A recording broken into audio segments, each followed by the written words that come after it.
What's up guys, today we're going to be talking about Sass, the syntactically awesome style sheets.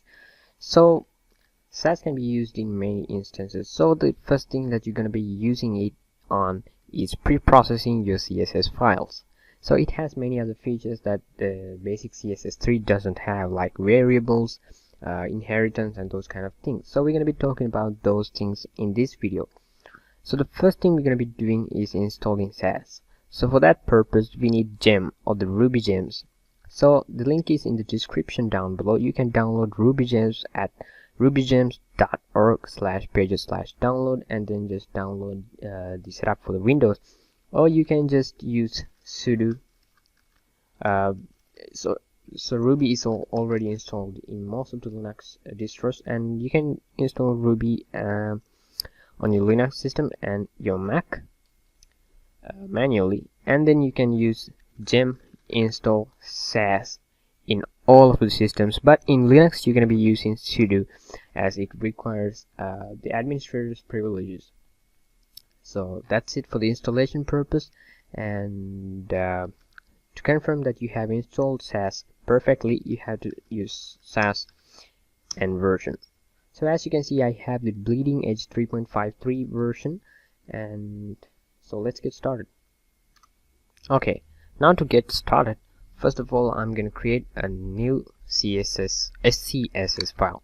So I'm going to be using the SCSS style format or the structure instead of this .sass format, because that .SCSS format is kind of like the natural CSS language, so it's kind of easy. That's why I'm using it all the way. So SCSS, this main.scss. So if you text editor don't support SCSS files, and if you don't have the Sass right here, you can just install it any most of the text editors using the package managers. So anyway, I suppose you have done that already. So as you can see in my HTML file, I have a div with the class rectangle. So I'm going to change the rectangle width into 100 pixels, height is also 100 pixels, and the background color into 200 pixels. So this is basically the same as what you'll be doing on CSS, the natural CSS. So the important thing is you can use variables. So sorry, the background color is going to be red. So I'm going to be using the red. If I don't remember what the color code is, so I can use something like so let's see, black 000, or I can just use blue, or sorry, red. Now we have red. Suppose I don't remember this always, so I can use this variable anytime I need red. So let's change this to something like yellow. Anyway, that's it. That's how you can use this. But the thing is, you cannot just link this using the .scss file. Style sheet hyperreference goes to main.scss, and it does not work because this is not the CSS file, and it has something that CSS will never understand: variables. So you already have variables in CSS3, but it is not perfect as this one.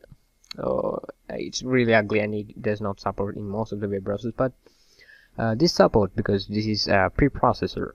So you need a terminal or command prompt in Windows. So I'm going to be using mintdw, or I don't know how to pronounce that. Anyway, this is kind of an emulation of the Linux commands in your computer. So this is bash actually. So I'm gonna be going to the folder that we'll be working on. It is tutorial cd sass. So as you can see, I have all the files that I've been working on right now, the index and the main.scss file. So sass, and with the sass command you can just convert SCSS and Sass files into CSS files. That's what known as the processing. So I'm going to be converting main.scss into main.css. Oh, I'm sorry.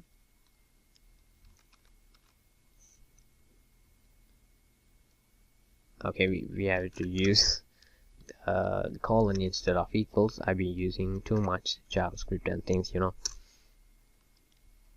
Now as you can see, we have a css.map which remembers the version and the file names and all those kind of things as Git does.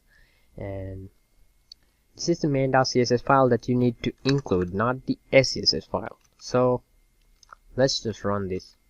So as you can see, this is yellow, and let's create several of these ones, and let's rename them to rectangle 2, 3, 4 and 5. So 2, 3, 4 and 5. So if I be using the natural CSS, I have to, if I have to change all of these colors, I just have to use replace or something like that. But in this, you can just change this to F00 if you want to change it to red. So the thing is, you have to type this command again, and now it'll work. As you can see, this is actually 5 rectangles right here. So another interesting thing is this watch prefix, or the watch. I don't know what is that. Watch Sass watch command, Sass watch main.scss and main.css.